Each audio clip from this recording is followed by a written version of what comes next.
On Zoom. Okay. So we have both an introducer and a presenter joining us today. I am going to send around the attendance sheet. Remember, you don't have to sign this if you're not registered for the seminar for a credit. It's only if you are registered for a credit. So if you just like put your initials under the proper date, which is 23rd right there. And then I'll just collect that from whoever has it at the end. But I will hand it right over to our introducer, Dr. Kiker. Thank you for being here.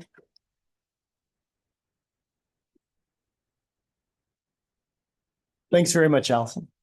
Hi, everybody. I'm Greg Kiker. I'm a professor in ag and bioengineering. I've had the pleasure of working with Robert Horton for quite a long time. But he's got quite a storied career. I've got a page or two to tell you about him. I think we'll start first. We won't go all the way back, but we'll certainly go back to an important service point that I think we'll start with 1986 through 1994. Robert Horton served in the U.S. Marines and was in the first Gulf War. And I think we thank him for his service on that. Part of the aspect of his what he was doing and learning there, he brought into his ag and bioengineering undergraduate degree, which he finished in 1994. He went on to get a master's degree in ag and bioengineering in 1999 and was a consultant in a professional engineer for more than 10 years. He just passed his 10-year mark at DFW Airport as Vice President of Environmental Affairs, Vice President of Environmental Affairs and Sustainability. And that job's quite a big job. DFW, if you've never flown through it, is the second biggest airport. I mean, it depends on how you count them, but it's a very large, intense place that every day is flying people around. If you understanding how airports work is its own field in itself. He is the vice president in charge of all things environmental and sustainable aspect. Takes him across multiple sectors of the entire airport.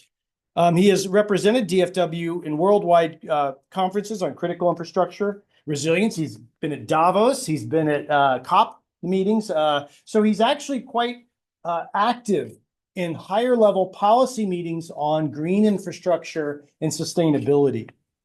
He has professional working relationships with a whole slew of federal agencies, probably closest to the Department of Transport, Department of Energy, and NASA for airspace dynamics and concerns. And I'm sure I've forgotten a few already.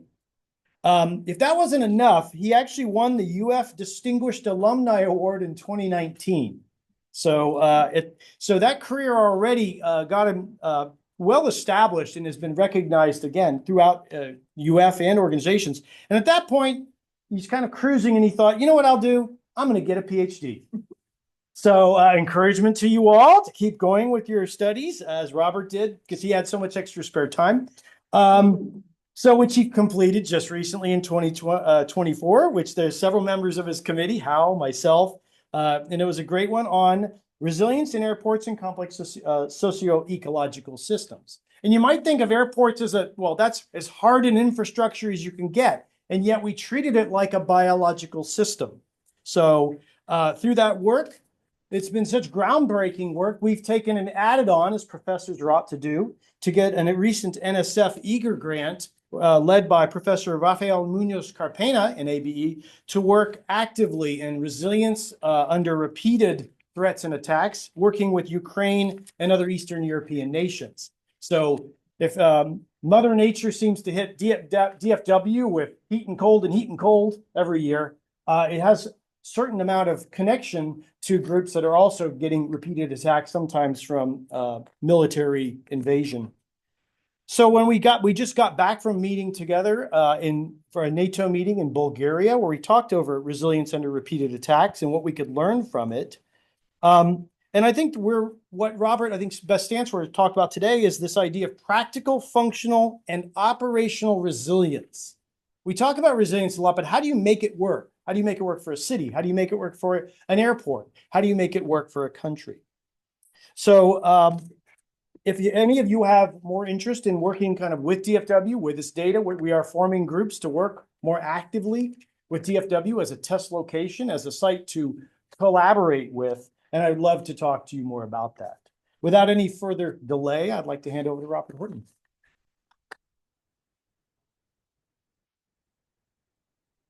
Thank you, Dr. Kiker, and thank you, Dr. Adams, for inviting me here today. Welcome to all of you.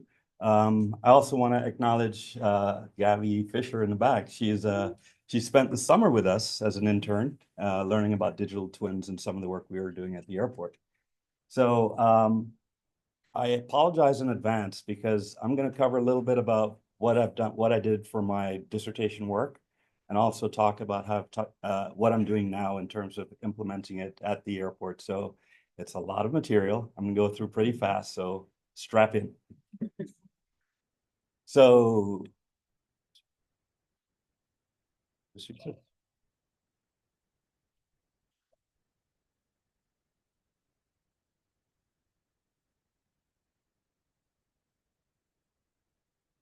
good. There we go. So the presentation, I'll cover a little bit of the background on resilience for the airport. My dissertation title was Quantifying Airport Resilience Through Operational Critical Functions. The method that I used was a three-tiered method that I'll cover in more detail. So I'll cover the first two tiers and then the work we're doing in terms of tier 3. And then I'll talk a little bit about the outcomes and how we got to that point. So first, resilience. What is it and why is it important to airports? So we all know about the pandemic and the effect it had on us. As a matter of fact, when people weren't flying, airports saw a greater volume of business, e-commerce, right? So just to show the impact of airports, according to ACI, it supports about 12 million jobs, and the economic output is about $2 trillion per year. And as you can imagine, it affects all of the airport's missions, the missions of the airport. I'll touch on what these three are, because most people tend to focus on just landings and takeoffs at airports. In terms of the e-commerce impact, at the depth of COVID, from that point forward for 2 years, it was almost consistent growth in cargo operations. And so that became one of the stabilizing economic forces from COVID. So when we talk about risk, airports are one of the most heavily regulated industries. You have multiple agencies with jurisdiction over airport operations. But what we are learning is that the types of risks that airports are exposed to are very different than they were years ago, right? And so the way that we look at them, so in this graphic on the right, which is from a publication in 2022, it shows the different systems that are interacting at an airport, right? And there are unpredictable threats that you see coming through that. So an example, if you think about the disruptions that we've seen in the last few years in terms of in the cyber domain, infrastructural domain, environmental with extreme weather, and with FAA's issue with their notice to air emission safety system, these risks can emanate in individual silos, but still cause network-wide impacts, right? And so what you see common across all of them is that they're outside of our control as an airport, but they all have devastating impacts that they can create. So it's requiring that we take a different approach to how we treat them. So just to reflect a little bit about what we've spent a lot of time dealing with, risk versus resilience. Airports have very well-established risk procedures, but they're not equipped to deal with resilience. Why is that? I like the graphic on the left because it shows on the left side what risk practitioners are focused on. They want to reduce the impact of risk events. And so you see, if you think about a function over time, you see the area in red, which represents the losses. And what risk practitioners do is they try to mitigate the losses by hardening infrastructure. And so you want to limit the loss. It does not focus, however, on recovery, right? So resilience practitioners in science focuses on how you shorten the time to recover and minimize the network-wide impacts. And we saw this a lot when we look at airport data, which you see on the right. That's information used in my dissertation. It covers things like passenger flow, food and alcohol sales, and also on-time performance. But when we talk about resilience, you just cannot focus on one element of your system or your operation.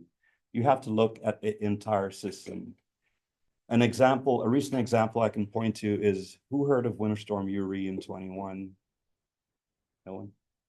It was that big Texas freeze that shut down the energy grid and eventually started cascading and caused massive disruption across this state. So this paper, again, that I referenced earlier, look, International Airports as Agents of Resilience. On the right, you see a graphic that represents, the black line represents landings and takeoffs back in 2011. And you saw, and the red and blue lines represent the maximum and minimum temperatures. The horizontal line is the freeze point. So you see in the top graph that when the temperature started dropping almost immediately within 1 or 2 days, operations started dropping, but it recovered quickly. The airport learned from that event that we did not have the right type of equipment to deal with ice. We had snow clearing equipment, not ice. So for the next several years, we invested in buying down that risk by investing in ice, snow and ice clearing equipment. Airlines invested in de-icing equipment, which was important to make sure aircraft can operate in a safe manner. But as you see back in 21, when that event hit, all that risk being bought down did is it gave us a couple extra days of operations. And then what happened? You still lost. The bottom fell out and it took longer to recover. So what we're trying to do is capitalizing on understanding that type of behavior and how can we control it by putting the right investments in the right places. So as a motivation for my research, I use this resilience stress testing methodology developed by Linkov and Trump. It was developed for United Nations Office for Disaster Risk Reduction and focused on critical infrastructure at a municipal level all the way up to a national scale, as Dr. Kiker mentioned earlier. So the way to look at this is it's got 3 tiers. It goes from a simple methodology using desktop, tabletop exercises, all the way up to tier 3, which is taking advantage of advanced computational science and heavy data, big data analytics. So the columns represent the considerations for input and the rows represent the increasing levels of fidelity. And this tiered approach is a metrics-based approach that allows you to understand or express resilience as a function of time and space. So as Dr. Kiker referenced earlier, we talk about the concept of airports as complex systems. So I created this graphic to kind of illustrate the point. In the middle, you see the airport's domains, the social, ecological, infrastructural domains. On the left side, you see the metabolic inputs. Those are the critical functions that the airport depends on to keep operating. On the right side, you see both acute and chronic risks. It covers all these geopolitical areas that can affect the airport or disrupt the operations. And then you see the performance of the ecosystem as measured by the outcomes, positive outcomes in terms of jobs and economics, and the negative outcomes, waste, air, noise, and water pollution. That's what I manage at DFW Airport. In the middle, in the social domain, there is an important group that was started about 3 years ago at DFW. It's called the Integrated Operations Center. The focus of that center is to maintain 360-degree visibility on anything that could disrupt normal operations at the airport, manage it in real time so we can keep functioning. So I'll go a little bit into what I did in my dissertation work in terms of tiers 1 and 2 and how it can be used for framing or improving decision-making. So one of the really revolutionary areas that I'm proud of in the dissertation is developing this mental model. It's the first time, believe it or not, that any airport has structured this model, ontological structure of an airport in identifying missions. So using expert elicitation, meaning interviewing, using experts to interview the different subject matter experts and leaders at the airport. I organized the airport into 3 main missions. The first mission being landings and takeoffs. If you don't have landings and takeoffs, you're not an airport, right? The second mission being, everybody's heard about safety and security, and it covers the same domains that I referenced before, social, ecological, infrastructural. So you have to have safety within all of those different areas. And then the third mission is being economically competitive. If an airport is not economically competitive, then it costs more for you guys as customers to fly through that airport. It costs more for the airlines to do business there. So that's the third mission. In order for each of those missions to be fulfilled, it depends on a set of critical functions. Those are services that are required to perform at near full capacity in order for those missions to be achieved. And so abstracting from Homeland Security's list of critical infrastructure, critical functions, I created this list of 19 critical functions that are mapped to those missions. The next column represents the governance structure. It represents the integrated operations center I mentioned earlier and the rest of the airport, who has both direct and indirect responsibility for managing the performance of those critical functions. And then, of course, there's the data. Having access to time series data, which the airport is a data-rich environment. I jokingly, during my defense exam, said, we have a data lake, but it functions more like a data swamp because the data goes in, it's very difficult to get it out.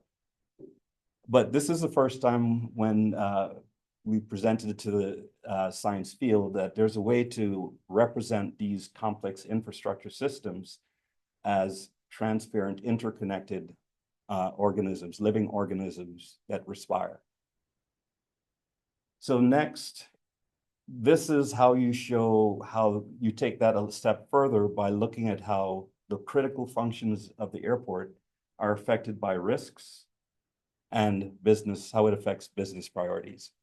So in this way, this is a mathematical representation of how we take the human input on what their perspectives are on risk in business and how it affects critical function performance. So if you start with the right side, you see you're asking you're looking at three criteria for risk. You're looking at threat, vulnerability, and consequence. Threat is essentially an outside looking in perspective of how likely that risk is going to affect you. The vulnerability is a property of the system. How susceptible are you to that threat? And then consequence is the relative impact that that risk can create.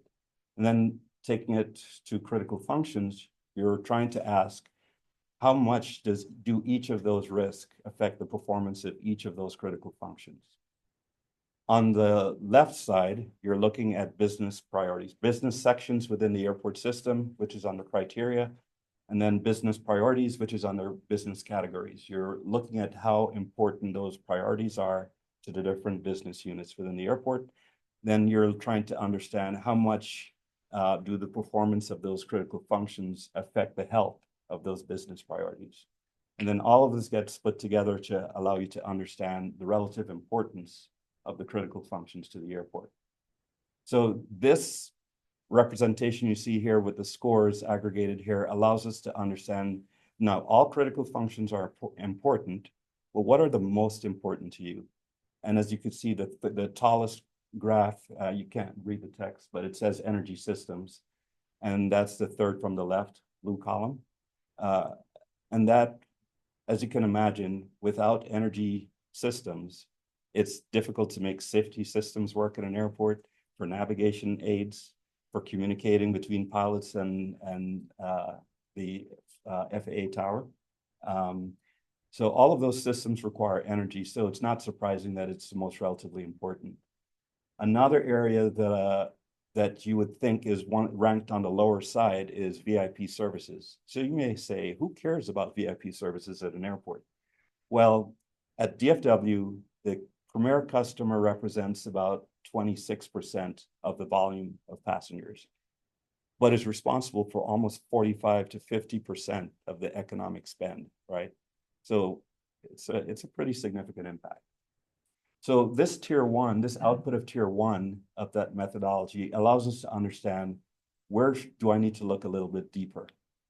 So taking that a step further, this is taking those same critical functions and then breaking it down by the business priorities. So each function, you're seeing the distribution of business priorities within that function. So like in energy systems, you can see that the biggest impact is on aeronautical operations, which I mentioned earlier. So all of the runway systems, the lighting, the safety systems, all of those require energy. So it's not surprising that that has a high connection. Under parking, which you see circled there, you can see different priorities. Parking is the number one non-aeronautical revenue source for the airport by far. It's the most significant. Why is that important? Because most airports in the US are municipal owned, they're government owned, and they have most have a residual financial model.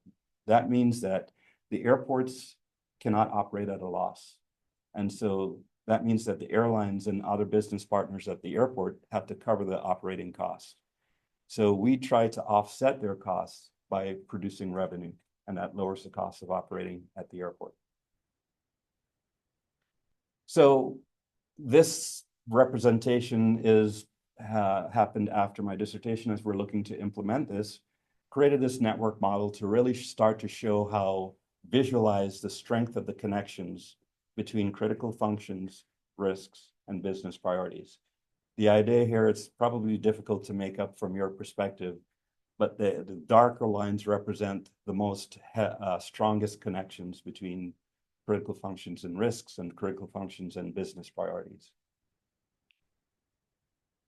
So taking it a step further, so the limitation in tier one is it doesn't really focus on things that we know exist in reality, interconnections, interdependencies. So tier two allows you to take that step forward. It's asking a question, how dependent is each critical function on the full operating capacity of other critical functions? And so to do this, there are 4 steps here. The first is looking at the interaction between critical functions. So critical function A and B, how do they affect each other? And you take that all the way through. And then same thing with risks. The next is to look at your the siloed versus independent. So from the tier one information, you put that into your model, and you're looking within the network. Traditional risk looks at silos, that looks at nodes within a network in isolation. Whereas from a resilience perspective, we're looking at that interconnectivity, that dynamic behavior.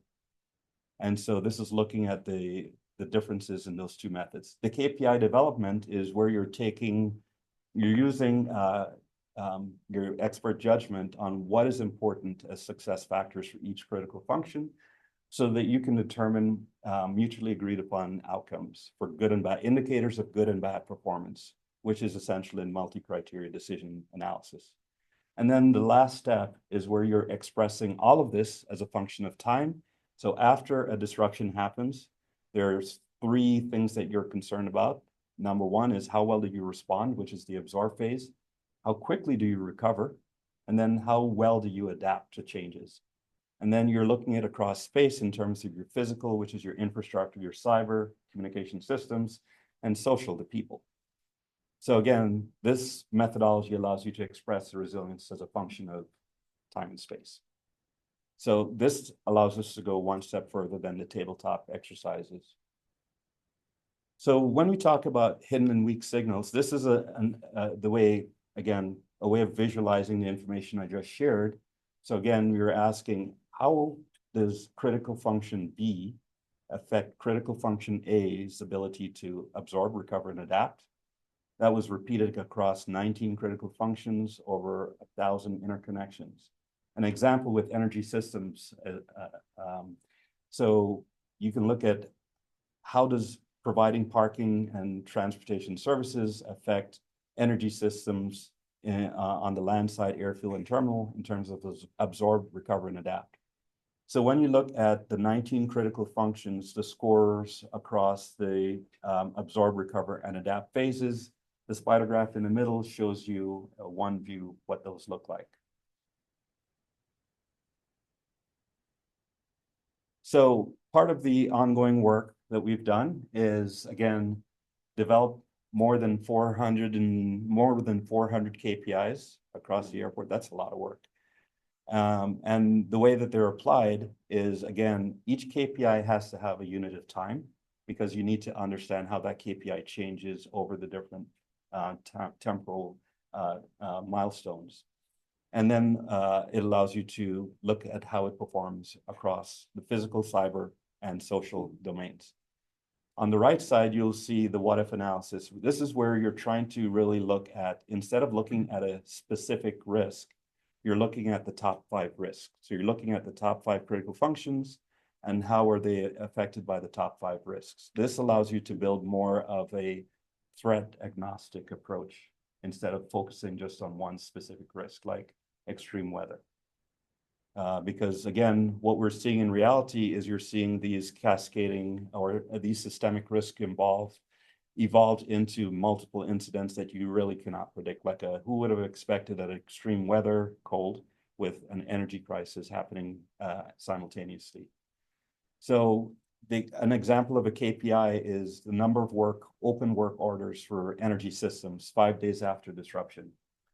As you can imagine, if I have a lot of open work orders, that means my system isn't fully restored. So that's an indicator of bad performance. 0 work orders is good. So simple indicators like that of good and bad performance distributed across your network allows you to understand how the whole network is behaving.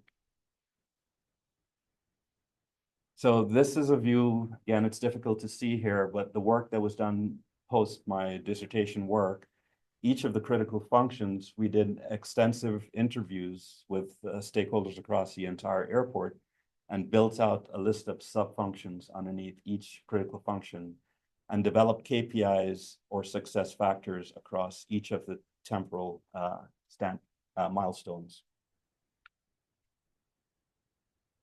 And then the way to express this is using a hierarchical weighting. You can look at the elements of resilience, absorb, recover, and adapt, and understand the system's ability to absorb, recover, and adapt from disruption, as well as it handles surprises. And then when you apply the same hierarchical rating across the domains, you can understand how they perform within these individual sections of the airport system. And then the overall score using matrix algebra, you can understand how well the airport is responding to that stress test as a whole. So when you look at this again, for the top 5 critical functions against the top 5 risks, you see on the left what we would expect from a traditional siloed approach or a risk approach. And the dark blocks represent the higher scores. So you see higher scores, which would lead you to believe that the performance is higher within that particular location, that node, and that point in time. Whereas on the right is looking at when you consider the dependencies, what do the scores look like? Again, one of the shortcomings of that approach is you might be misled into thinking that if my score is high, I don't need to do much. But when you see the big drop off is demonstrated by the deltas here. So the biggest deltas are areas that you would find that you have a lot more dependencies within your network. And you probably have a much more significant risk of cascading failure or a single point of failure. So it's important for an airport operator to understand all of these interconnections and dependencies so that you can develop an approach that considers that when you're looking for solutions. So now to the tier 3 stress testing. Again, going back to the model, this is the model that we're working off of and taking it one step further into building this network tool. This is where we're starting to connect each of those elements with data points and performance indicators, which would then allow us to understand how the network was affected by historical disruptions. Of interest to the airport leaders was May 28th. May 28th, we had a very significant weather event that happened at DFW, and there were a lot of cascading impacts. So for example, what we learned when we debriefed with the different stakeholders is because of those delays, we had a couple of big observations. Number one, we have a limited number of gates to park aircraft to unload passengers. We had more aircraft on the ground than available gates. We had almost 50 aircraft that were waiting almost 90 minutes to find a gate to park.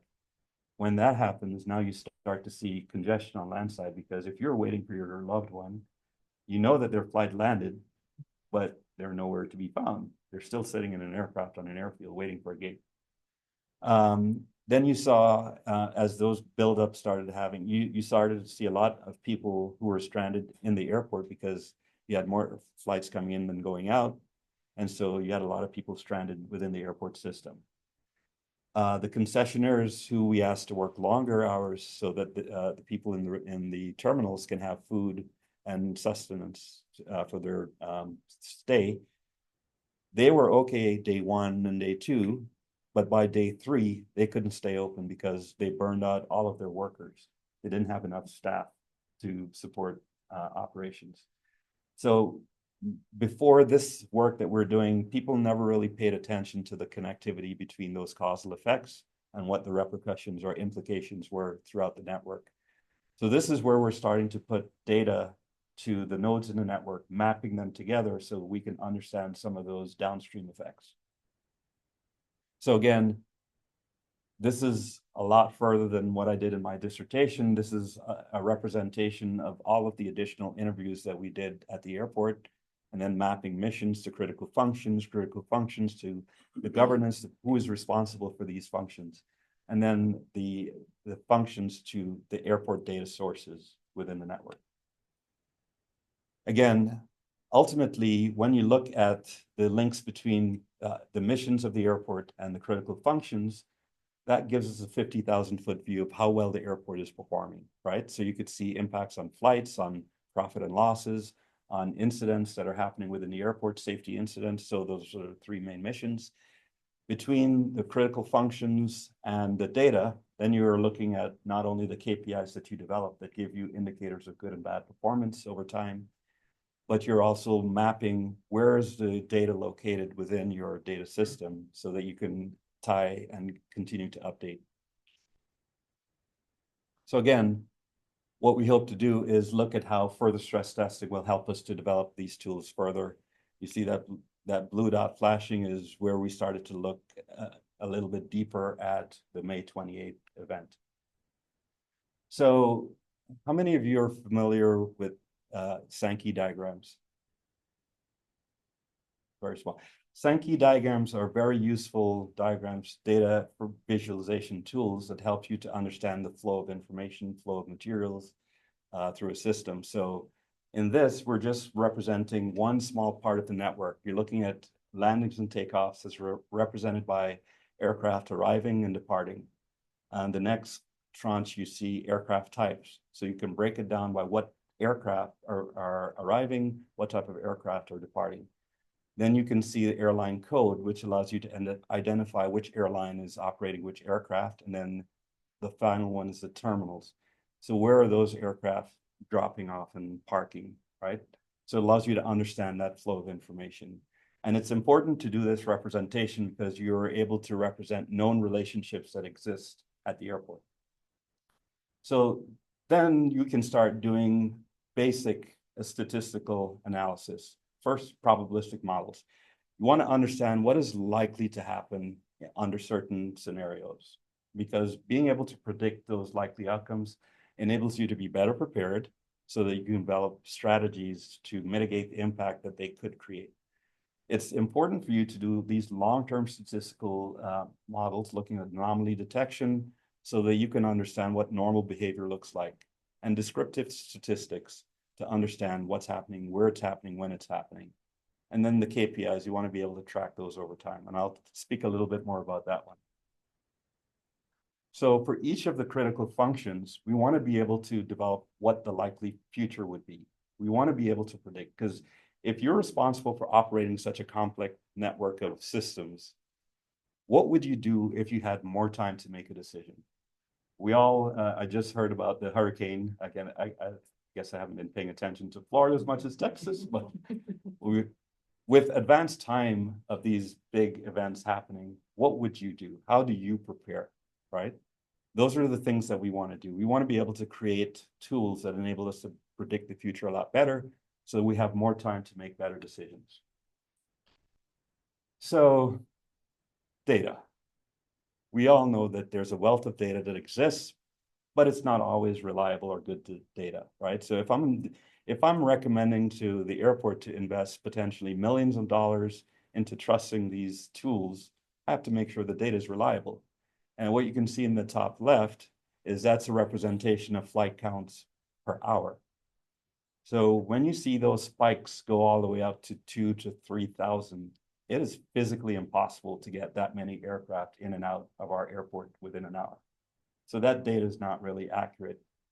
So when we looked at where the spikiness started to go down, that was in 2024, the beginning of 2024. That data was actually a lot more reliable for us to use in training our machine learning models. So again, it's important to make sure that you account for this type of discrepancy in your data. You may not always know what you're looking at, but it's important to scrutinize the data sources that you're using and account for that in terms of how you're using the model. So accounting for uncertainty and errors that are embedded within your system, whether it be from your representation of your network to the integrity of the data, to all of the different opportunities for errors to be introduced. So based on some of the research that I've been doing, cumulative delay is an important indicator that we discovered in research that is being used. However, there are not a lot of airports that are actually using this KPI in real time because they're accessing Bureau of Transportation Statistics data, and it lags three months behind. This is actually taking that real-time operational data hour by hour and looking at what the cumulative delays are in minutes, right? And so that big spike you see in the middle represents what we saw at May 28th event.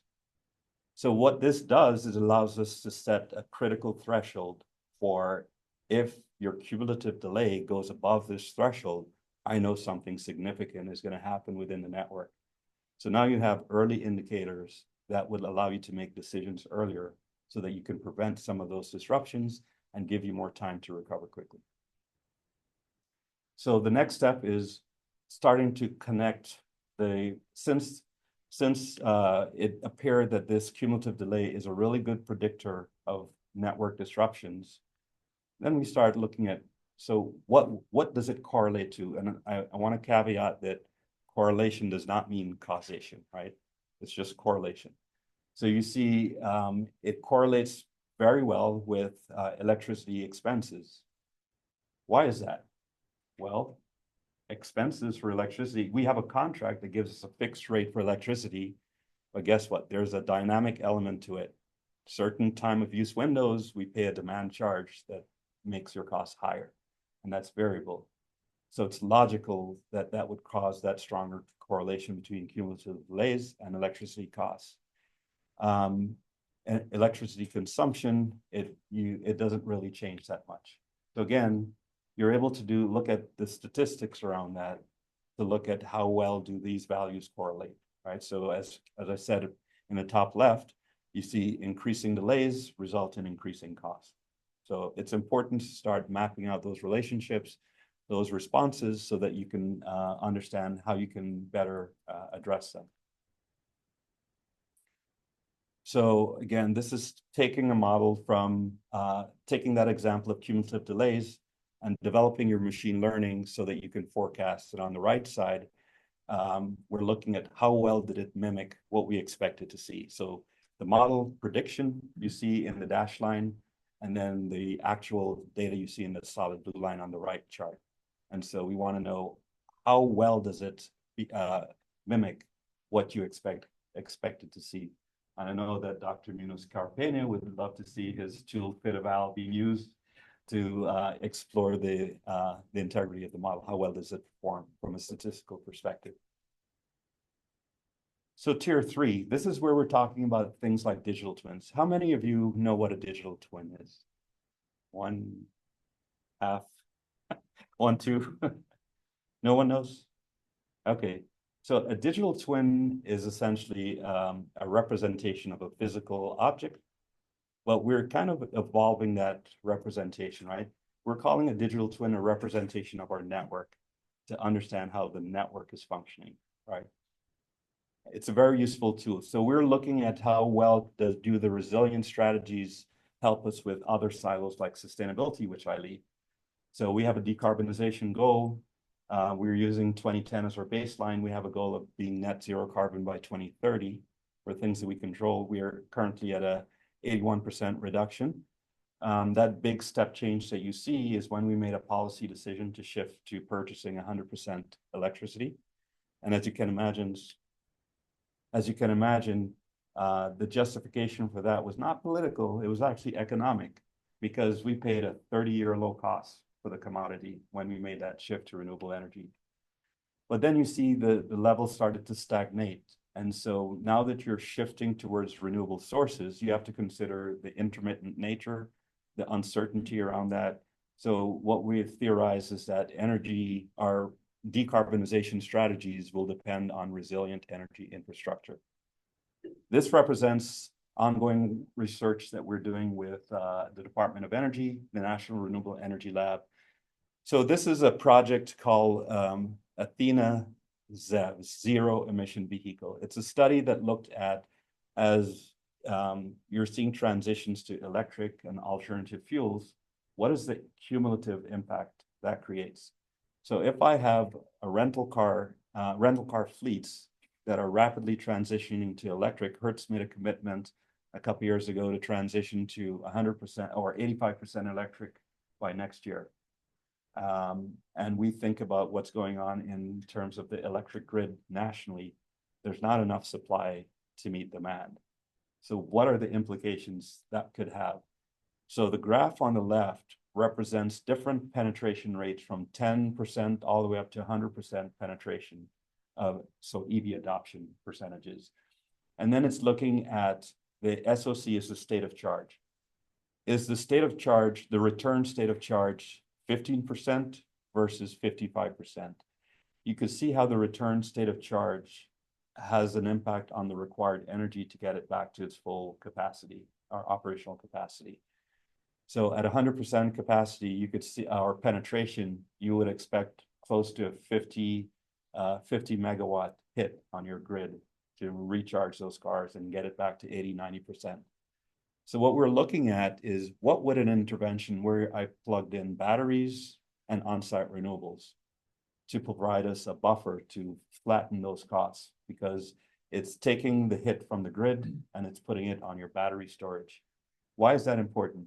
Well, the demand tends to not happen at the same time the energy is being produced. It's like wind. Wind overproduces at night in Texas. As a matter of fact, they have to curtail the wind turbines to prevent it from overproducing at night. But we can actually tap into that low-cost energy, charge the batteries, and then make it available during peak hours of the daytime. And that's where you see the economic return from that analysis. With a 13 megawatt battery and zero solar power, you can actually reduce your peak demand from 42 megawatts to 17 megawatts and save $14 million over 20 years. So those types of investments and techno-economic assessments allow you to understand what investments will pay dividends for you.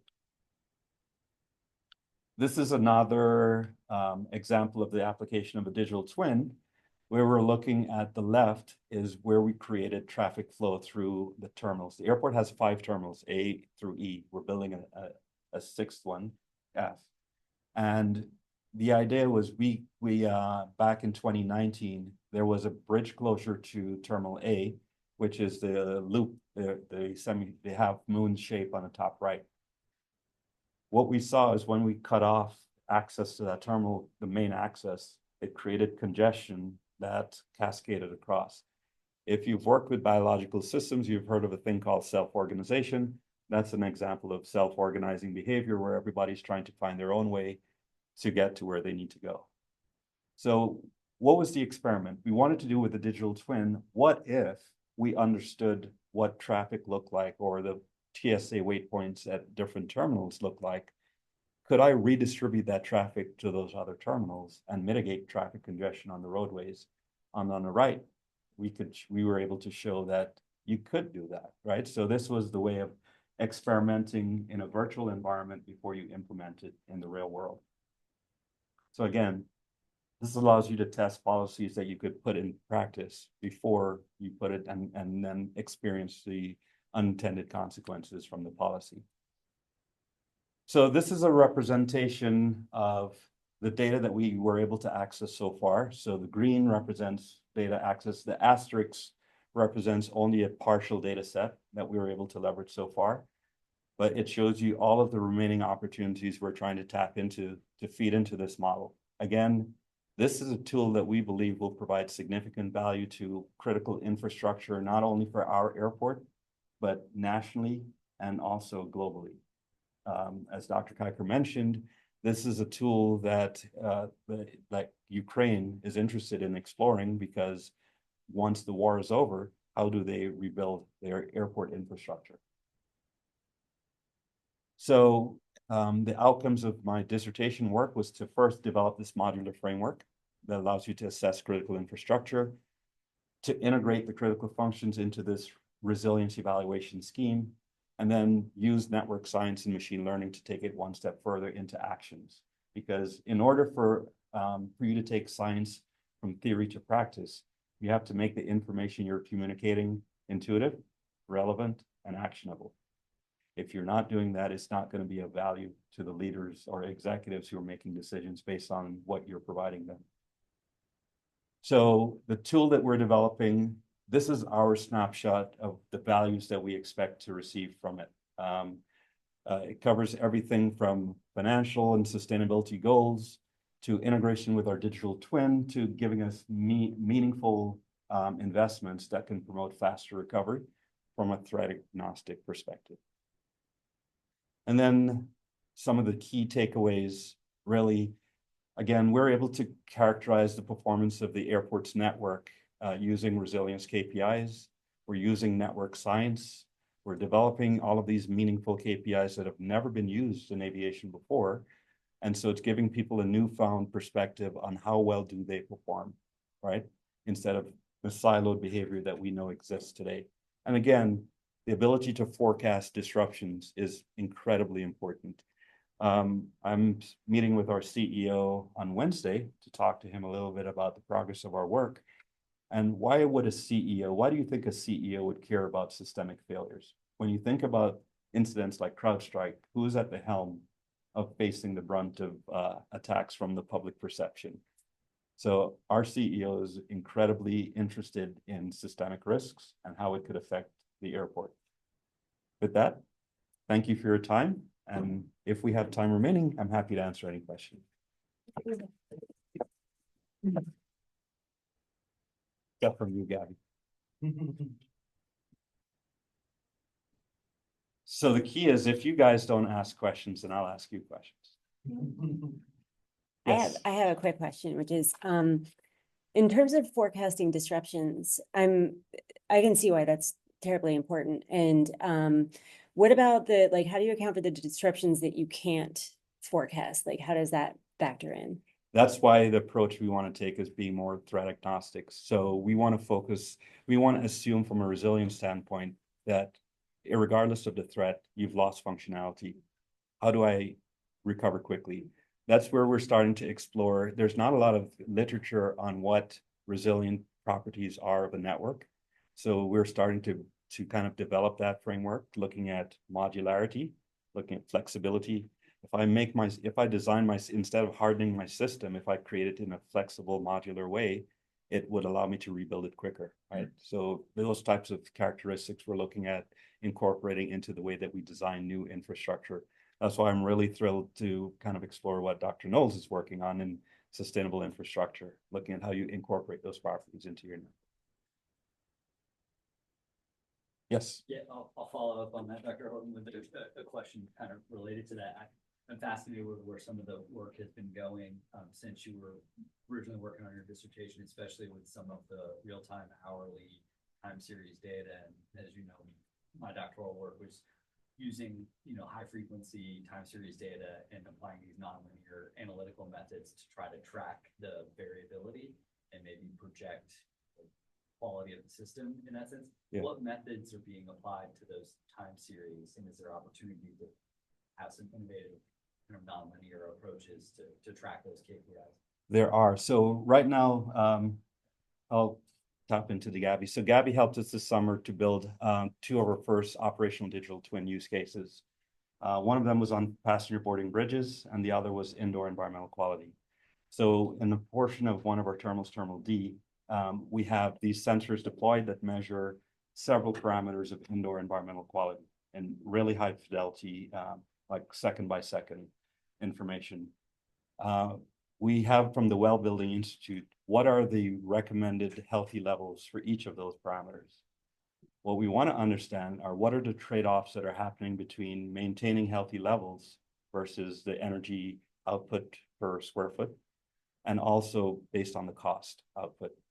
So the digital twin use case is looking at prescribing an optimized control sequence based on the real-time readings of that and also dynamic glass. So right now we have dynamic glass, which if you don't know what that is, it's regular low-E glass that has an electrochromic film on the inside.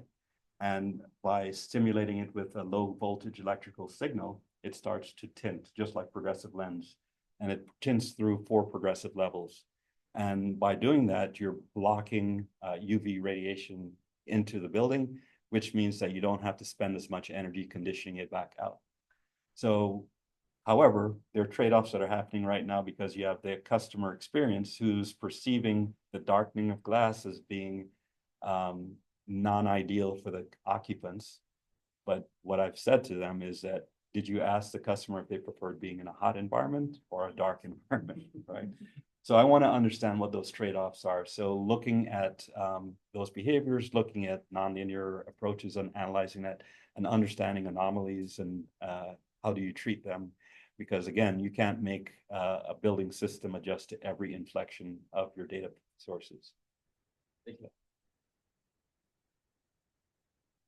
Okay, that actually takes us up to time. So thank you Great. so much. That was absolutely fascinating. Thank you. I really enjoyed that quite a lot.